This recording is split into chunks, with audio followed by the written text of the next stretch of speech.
The street was cold, the kind that chews through jackets and pride alike. A man's whisper cracked the night. "Please, don't take my spot. My baby's sleeping here." Before we start the story, tell us wherever you're watching from. Or tell us in the comments. What touched you most in this story?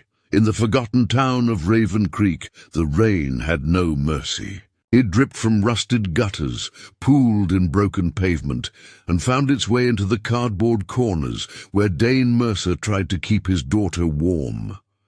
The night had teeth, sharp and uncaring, biting at every inch of exposed skin. Beside him, under an old quilt that smelled of dust and desperation, baby Maren slept, her soft breaths almost invisible beneath the growl of a distant engine. Dane's body formed a shield around her tiny frame, his arms stiff from cold but unmovable. He'd lost his job 6 months ago, then his apartment 3 months later. The streets didn't offer sympathy, they offered territory, and tonight even that was being threatened. The sound of motorcycles rolled through the alley, not one or two, but many, a deep, thunderous rumble that vibrated the very ground beneath his makeshift bed. Dane's eyes opened wide. He knew that sound. He knew what it meant. The iron. How brotherhood rolled into Raven Creek like ghosts of iron and gasoline. Their headlights carved through the fog, their engines a low, rhythmic warning that something powerful had arrived. 12 men, heavy leather, patched vests glinting under the dull orange streetlights. They weren't here for chaos, but they weren't here for peace either. Dane sat upright, clutching Maren close, whispering soft prayers she couldn't hear. His throat tightened as the bike slowed, forming a half-circle in front of the alley. The leader dismounted first, a tall man with a grey beard and a scar down his cheek. His patch read, "Hawk President." Hawk's eyes scanned the alley until they landed on Dane. For a heartbeat, the only sound was rain tapping metal and Maren's fragile breathing. Then, in a voice that rumbled like a storm, Hawk said, "You're in our meeting spot, friend." Dane's voice cracked but stood its ground. "Please, don't take my spot. My baby's sleeping here." Every biker froze. The air changed. It wasn't fear that filled the silence. It was something older. Respect, maybe, the kind only born from seeing a man with nothing left, still refusing to run. Hawk took a step forward, his boots crunching on wet concrete. He didn't speak right away, he just looked. At the child, at the soaked blanket, at the man's trembling hands still steady around her. Behind him, one of the younger riders muttered, "Boss, we've got to—" But Hawk silenced him with a lift of his hand. "Who are you?" he asked.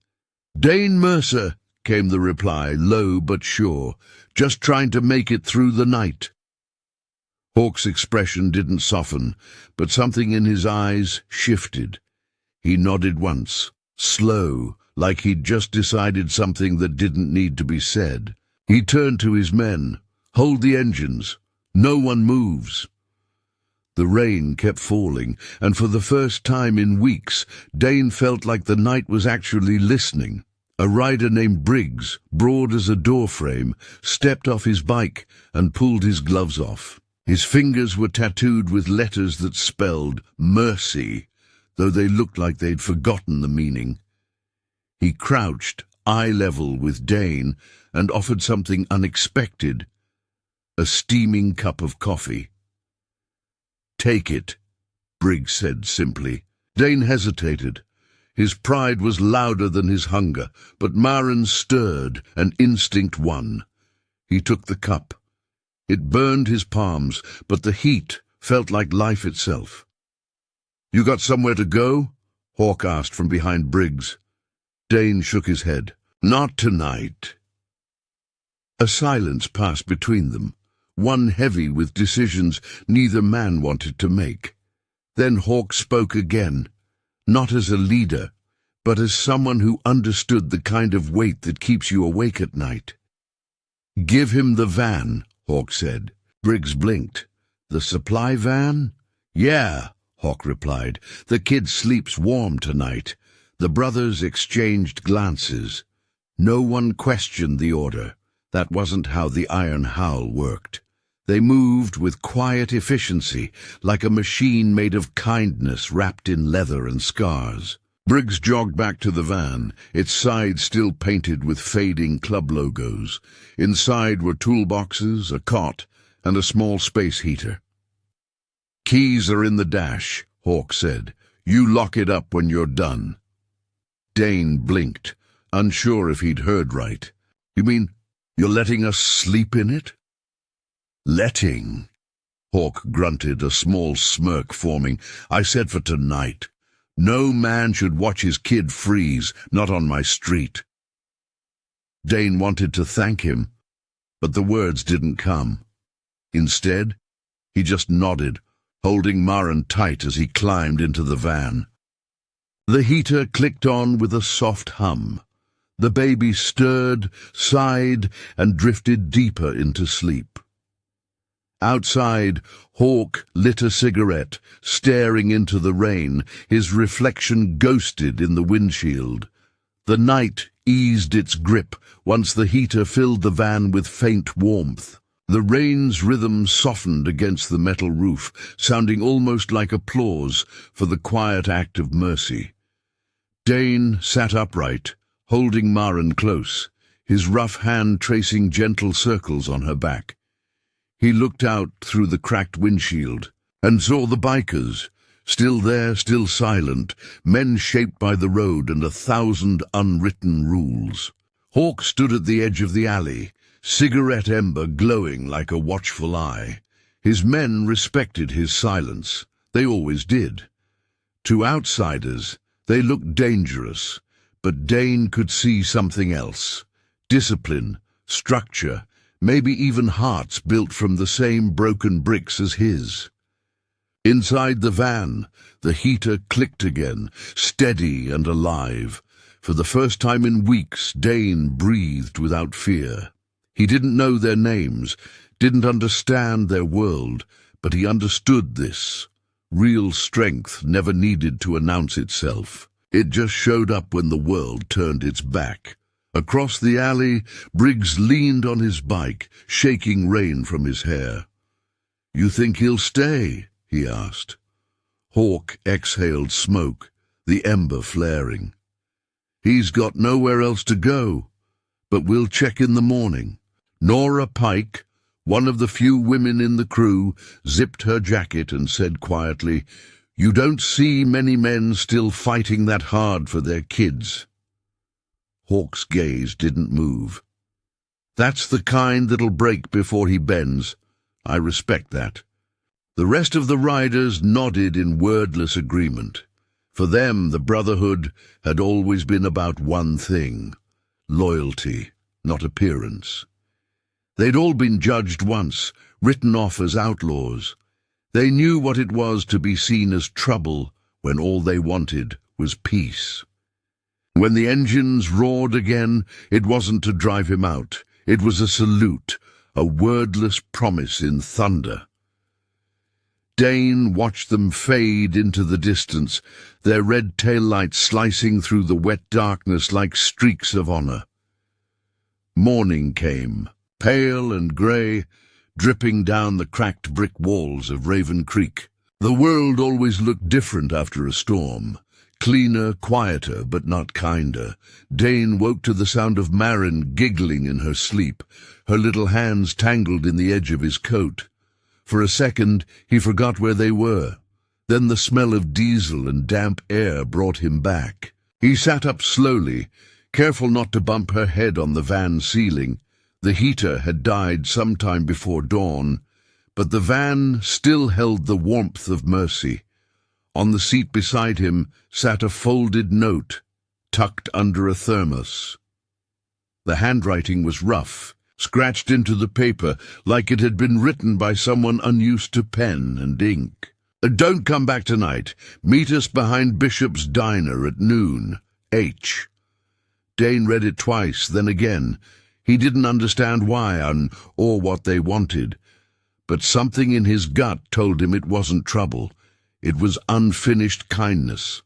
By noon, the clouds had thinned, letting tired sunlight spill across the diner's chrome siding. Dane stood outside with Maren bundled against his chest, her tiny hat barely covering her soft curls. He felt out of place, too dirty, too worn. But he was there. The iron howl rolled in, same formation as before, engines cutting off one by one. People on the sidewalk moved away, but Hawk didn't even glance at them. He walked straight to Dane, handed him a brown envelope and said, "You're not supposed to sleep on the street again." Dane frowned. "I can't take—" "You can," Hawk interrupted. "You're not taking, you're earning it." Inside the envelope were motel vouchers, food stamps, and a business card from a garage. "Show this to Tommy at Iron Howl Customs," Hawk said. "He needs a hand with bodywork. You show up sober and ready, you got a job." Dane stared, speechless. "Why?" Hawk looked at Maren, then at him. "Because once someone told me the same thing."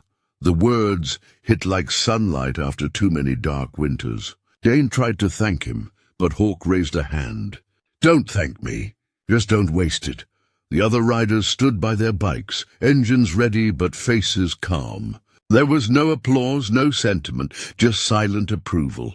Briggs flicked his cigarette into a puddle. "We got your back if you need it," he said quietly. Nora knelt, smiling at Maren. "She's got her father's fight," she said. Dane felt something heavy lift off his chest. The world hadn't changed. It was still hard, still cold, but for the first time it wasn't empty. He looked at Hawk, the roughness around his eyes softening in the daylight. "I won't waste it," Dane said. Hawk nodded once. "Then you're one of us, even if you never ride." And with that, the Iron Howl fired up their engines and rolled away, the sound echoing through Raven Creek like thunder with a heartbeat. The following week, Raven Creek wore a softer light.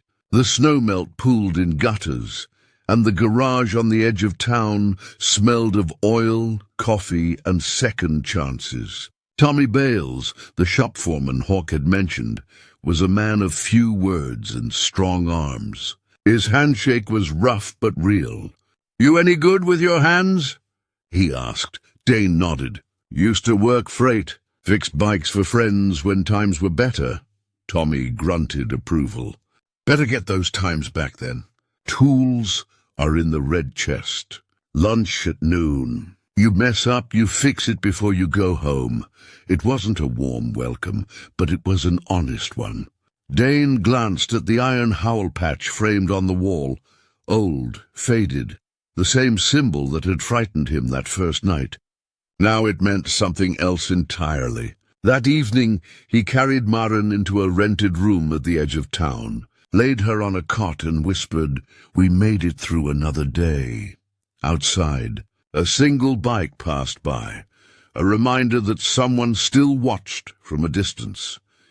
Every day after that, the rhythm returned. Work, feed the baby, sleep.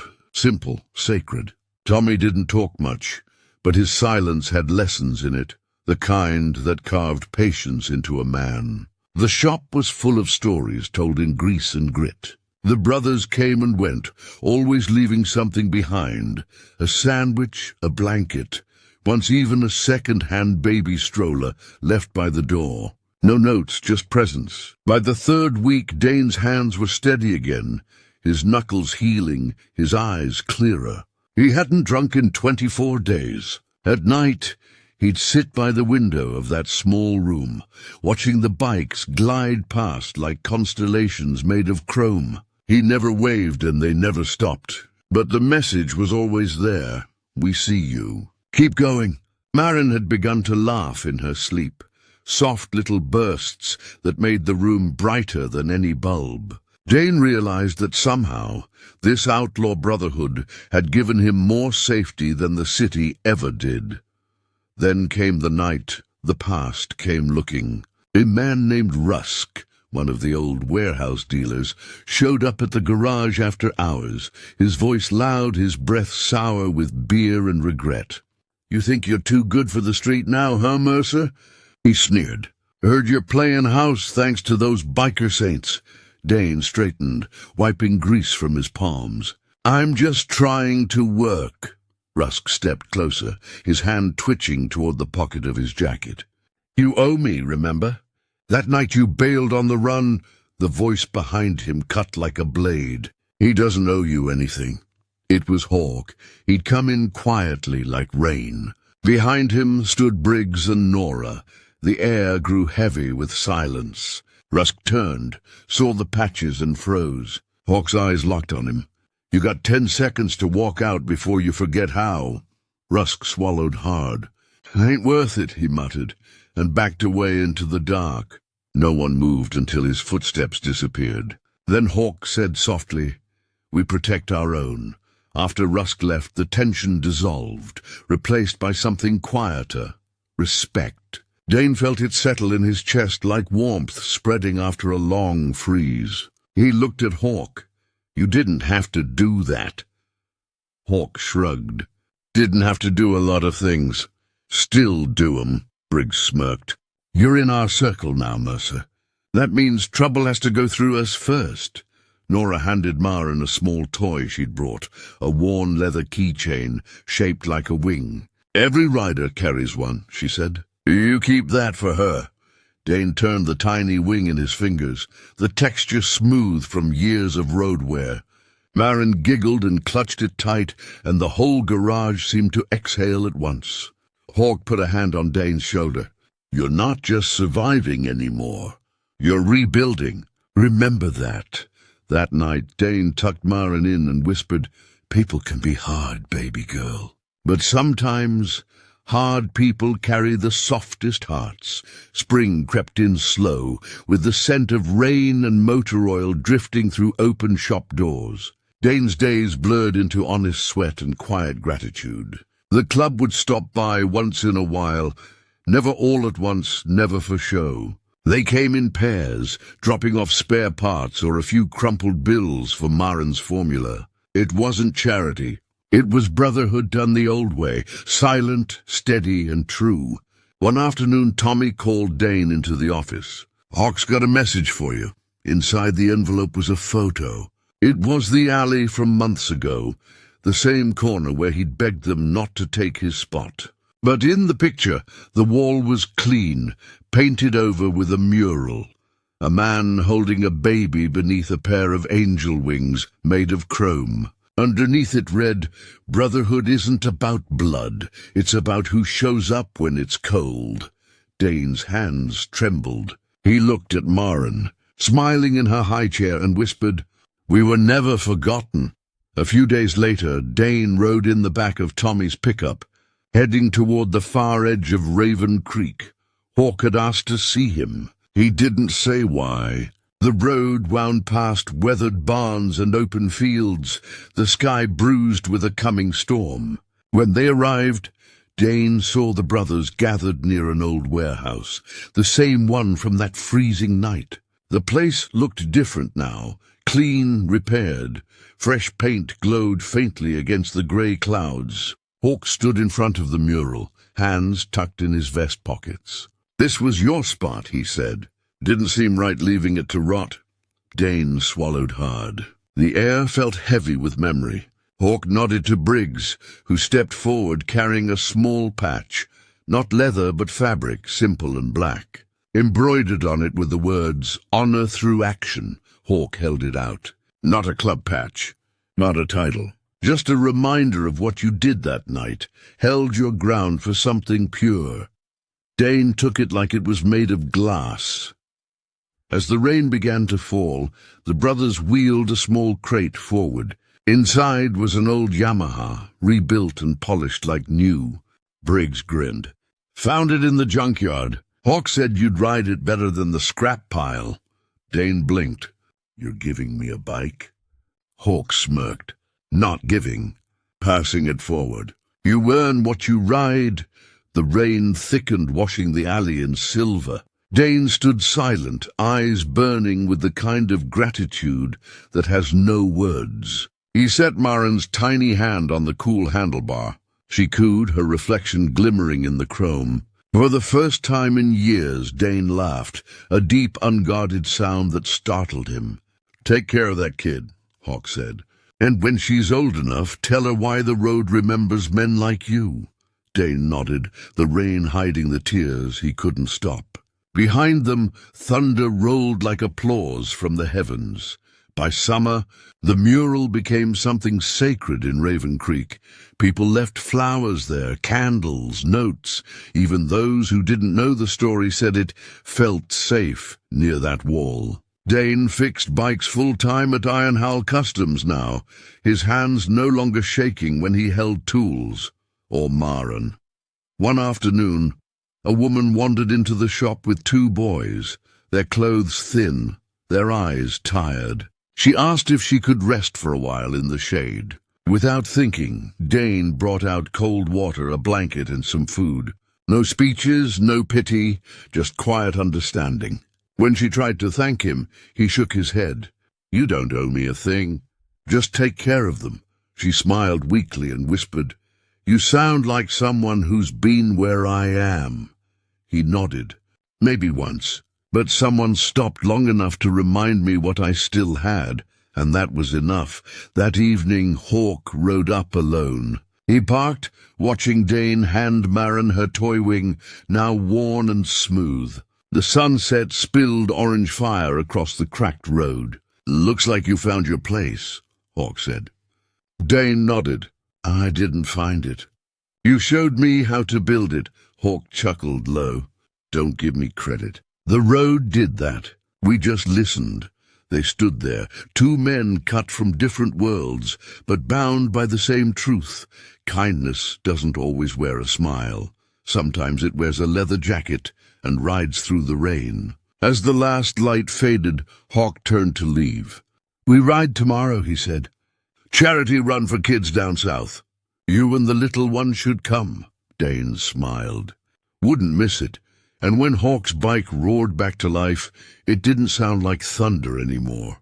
It sounded like a promise kept. Morning light stretched across Raven Creek like a benediction. Dane strapped Maren's tiny car seat into the sidecar of the Yamaha, her laughter bubbling through the cool air. The Iron Howell gathered on the highway, their engines waking the world with a sound that felt like belonging. Dane joined them, his patch, honor through action, catching the sunlight.